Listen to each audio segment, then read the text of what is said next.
बिस्मिल्लाहिर्रहमानिर्रहीम। अस्सलाम वालेकुम। आज मैं बनाऊंगी बूंदियाँ, जिसके लिए मेरे पास आधा किलो बेसन है और 1 टेबल स्पून नमक है और 1 टीस्पून लाल मिर्च पिसी हुई और ये 1/4 टीस्पून खाने वाला सोडा है।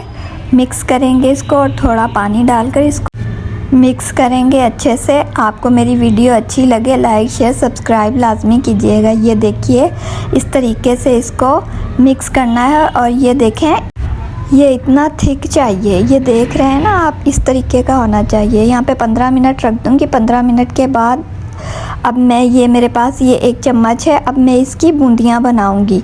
नमक मिर्च यहाँ पर आप चेक कर सकते हैं बूंदियाँ निकालने से पहले, और इसको मुसलसल चम्मच के साथ हिलाते रहना है। लाइट गोल्डन कलर आने पर निकाल लें। आपको मेरी ये वीडियो अच्छी लगी हो लाइक शेयर सब्सक्राइब लाजमी कीजिएगा। ज़िप लॉक बैग में डालकर इसको फ्रीज़र में रख दें और काफ़ी अरसे तक ये चल जाएंगी। अल्लाह हाफिज़।